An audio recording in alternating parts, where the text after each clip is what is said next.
దేవుని స్తోత్రం. మీకు అందరికీ వందనాలు చెల్లిస్తున్నాం.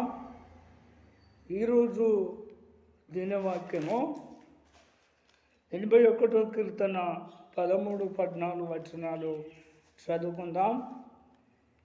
అయ్యో నా ప్రజలు నా మాట వినిన యెడల, ఇశ్రాయేలు నా మార్గంలోను అనుసరించిన యెడల ఎంత మేలు. అప్పుడు నేను వేగమే వారి శత్రువులను అణగదొక్కెదను, వారి విరోధులను కొట్టెదను. ప్రార్థన చేసుకుందాం. ప్రార్థన. పరిశుద్ధమైన తండ్రి దగ్గర స్తోత్రం చెల్లిస్తున్నాం. 81వ కీర్తన 13-14 వచనాన్ని ధ్యానిస్తున్నప్పుడు మీరు స్పష్టంగా మా అందరితో మీరు మాట్లాడండి. నువ్వు మాట్లాడుతున్నప్పుడు ప్రతి ఒక్కరికి విడుదల, స్వస్థత, సమాధానాన్ని, బలాన్ని మీరు అనుగ్రహించండి ప్రభువా. మరి వాక్యం ముగింపేంత వరకు మీరే అధ్యక్షత వహించండి. యేసు నామంతో ప్రార్థిస్తున్నాను తండ్రి, ఆమేన్. ప్రియమైన దేవుని బిడ్డలారా, మరి 81వ కీర్తన 13వ వచనంలో విన్నట్టయితే, అయ్యో నా ప్రజలు నా మాట వినిన యెడల, ఇశ్రాయేలు నా మార్గంలో అనుసరించిన యెడల ఎంత మేలు అంటున్నాడు. ప్రభు అంటున్నాడు అయ్యో అనంటే దేవుని ప్రజలు దేవుని మాట వినడం లేదు. చాలామంది సైతాన్ మాట వింటుర్రు. చాలామంది మరి లోక సంబంధమైన మాటలు వింటుర్రు, కానీ దేవుని మాటలు వినడం లేదు. మరి చాలామంది ప్రార్థన చేసేటోళ్ళు కూడా మరి దేవుని మార్గాలను అనుసరించి నడవడం లేదు. ఇశ్రాయేలు నా మార్గంలో అనుసరించిన యెడల ఎంత మేలు అంటున్నాడు. ఇశ్రాయేలు అంటే పట్టుదలతో ప్రార్థన చేసేటోళ్ళు కూడా మరి దేవుని మార్గాలను అనుసరించి నడవకుండా సొంత మార్గాలను, సైతాన్ మార్గాలను, మరి లోక సంబంధమైన పనికిరాని మార్గాలను అనుసరించి నడుస్తున్నారు. అందుకని చాలామందికి మేలు కలగడం లేదు. మరి చాలామంది అంటున్నారు మరి దేవుడు మమ్మల్ని పట్టించుకుంటలేడు, దేవుడు మా శత్రువులను అణగదొక్కుతలేడు, మా శత్రువులతో వ్యాజ్యం ఆడతలేడు, మా శత్రువులను మరి దేవుడు కొడతలేడు, మరి శత్రువులు మాకు అనేకమైన బాధలు కలుగజేస్తున్నారు అని చాలామంది మరి దేవుని మీద నిందలు మోపుతున్నారు. కనుక ప్రియులారా, మనం దేవుని మాటలు విన్నట్టయితే, మనం దేవుని యొక్క మార్గంలను అనుసరించి నడిచినట్టయితే దేవుడు మనకు మేలు కలుగజేస్తాడు. అంతేకాకుండా అప్పుడు నేను వేగంగా వారి శత్రువులను అణగదొక్కేదను అంటున్నాడు. మన శత్రువులను వెంటనే అణగదొక్కుతాడు. మన విరోధులను మరి వెంటనే కొడతాడు. మరి దేవుడు మన విరోధుల మీదకి దేవుని ఉగ్రత రావాలంటే, మన విరోధులను కొట్టాలంటే, దేవుడు మన శత్రువులను అణగదొక్కాలంటే, మనకు శత్రువుల మీద విజయాన్ని కలగజేయాలంటే మనం దేవుని మాటలు వినాలి. మరి దేవుని మాటలు వినడం అంటే 1వ వచనం చూసినట్టయితే, మనకు బలమైన దేవుని బట్టి ఆనందగానం చేయాలి. మనకు బలమైన దేవుడు ఉన్నాడు. బలహీనమైన వాటిని బట్టి చింతపడద్దు.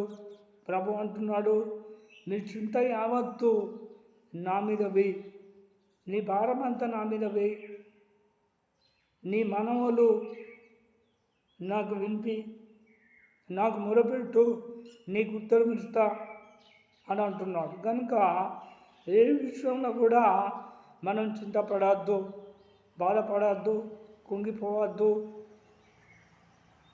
మరి శత్రువులు మనకెంత హాని చేసినా, కీడు చేసినా, నష్టం చేసినా మనం బలహీనం కావద్దు. మన శత్రువులతో దేవుడు వ్యాజ్యమాడాలంటే, పోరాడాలంటే, మన శత్రువులను కొట్టాలంటే, మన శత్రువులను దేవుడు అణగదొక్కాలంటే, మన శత్రువులతో మరి దేవుడే వ్యాజ్యమాడి పోరాడి మరి వాళ్ళ పనులు విరగొట్టాలంటే మరి దేవుని బట్టి మనకున్న బలమైన దేవుని బట్టి ఆనందగానం చేయాలి. బలమైన దేవుడు కనుక మరి దేవునిలో బలహీనంగా ఉండద్దు, బలంగా ఉండాలి. దేవుడు బలవంతుడు, మనం బలంగా ఉండాలి. దేవుని మార్గాలను అనుసరించి నడవాలి. దేవుని వాక్యాన్ని అనుసరించి నడవాలి. దేవుని ఆలోచనను అనుసరించి నడవాలి. మనం మాట్లాడిన దేవుని ఆలోచన ప్రకారం మాట్లాడాలి. మనం తలంచిన దేవుని ఆలోచన ప్రకారం తలంచాలి. మన ప్రవర్తన దేవుని ఆలోచన ప్రకారం ఉండాలి. కనుక ప్రియులారా, సామెతల గ్రంథంలో అంటున్నాడు, ప్రభు అంటున్నాడు, నీ ప్రవర్తన అంతట్లో దేవుని అధికారానికి ఒప్పుకో అంటాడు. అయితే మన ప్రవర్తన దేవునికి అధికారానికి మరి మనం ఒప్పుకోవాలి. మన ఆలోచన మరి దేవునికి లోబడాలి. మన నోరు దేవునికి లోబడాలి. మన హృదయం దేవునికి లోబడాలి. మన నడక, మన ప్రవర్తన అంతట్లో కూడా దేవుని అధికారానికి లోబడాలి.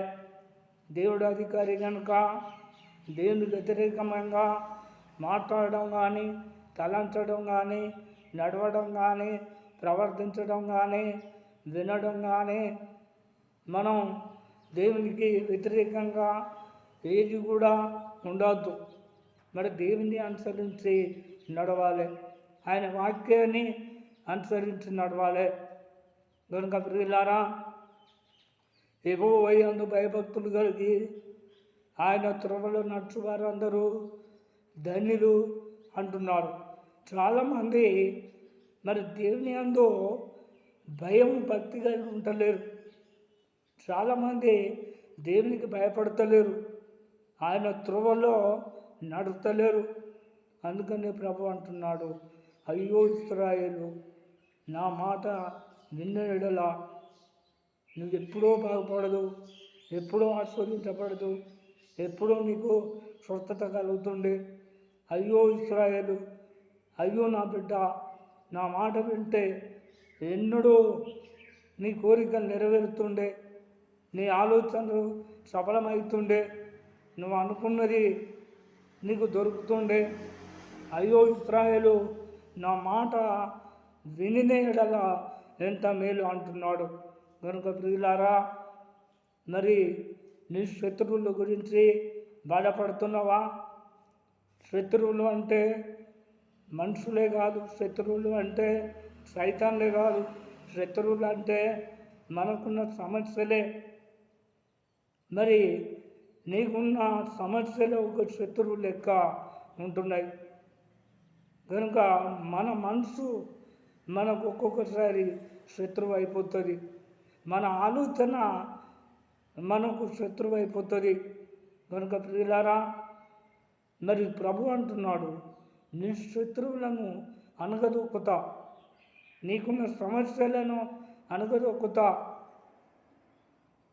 మరి కుండను పగలగొట్టినట్టు మరి నీ శత్రువు దవడ ఎముకను పగలగొడతా అంటున్నాడు. కనుక ప్రియులారా, మనం దేవుని మార్గాలను అనుసరించి నడవాలి. మన మార్గం వేరు, దేవుని మార్గం వేరు. మన ఆలోచన వేరు, దేవుని ఆలోచన వేరు. మన తోవలు వేరు, దేవుని తోవలు వేరు, మన మాటలు వేరు, దేవుని మాటలు వేరు, మన ప్రవర్తన వేరు, మరి దేవుని ప్రవర్తన మేలు. కనుక ప్రియులారా, మరి 51వ కీర్తనలో ఒక భక్తుడు అంటున్నాడు, నా అతిక్రమములు నాకు తెలిసే ఉన్నాయి అంటున్నాడు. కనుక మన పొరపాట్లు మనకు తెలిసే ఉంటాయి. మన పొరపాట్లను ఒప్పుకోవాలి, మన దోషాలను ఒప్పుకోవాలి, మన పాపాలను ఒప్పుకోవాలి, రాష్ట్ర పాపాలను ఒప్పుకోవాలి. మనం దేవునిలో ఏ విధంగా ఉన్నాం మనకు మనమే సరి చేసుకొని ఆయన మాటలను మనం విన్నట్టయితే, ఆయన మార్గంలో అనుసరించి నడిచినట్టయితే, మరి దేవుడు నీకు మేలు ఖచ్చితంగా చెప్తాడు. నీ సమస్యల నుండి విడిపించి నువ్వు అనుకున్నది దేవుడు నీకు అనుగ్రహిస్తాడు. ఈ మాటలు నమ్ముతున్నావా? అయితే నమ్మినట్టయితే తలలు వంచండి, ప్రార్థన చేసుకుందాం. ప్రార్థన. పరిశుద్ధమైన తండ్రి దగ్గర స్తోత్రం చెల్లిస్తున్నాం. ప్రభాని బిడ్డలు ఇంతసేపు నీ మాటలు విన్నారు. మరి ఏ విధంగా ఉంటే మరి విజయం ఇస్తావో, ఏ విధంగా ఉంటే సహాయం చేస్తావో, ఏ విధంగా ఉంటే మరి ఆస్వాదిస్తావో ప్రభా, మరి విని ప్రభా, మరి ప్రతి ఒక్కరు కూడా తీర్మానం చేసుకున్నారు.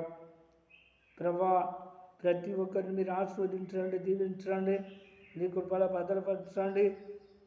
నీకు లోబడి నీ యందు భయభక్తులు కలిగి నీ మార్గాలను అనుసరించి నడుస్తున్నప్పుడు ప్రభా, మరి వీరికి మేలు కలగజేయండి ప్రభా. అంతేకాకుండా వీరి శత్రువులను అనగదొక్కండి, వీరి విరోధులను ప్రభా మీరు కొట్టండి. అన్ని రకాల సదుపాయాలను కలిగించి వీరిని ఆస్వాదించండి. యేసు నామముతో ప్రార్థిస్తున్నాను తండ్రి, ఆమేన్.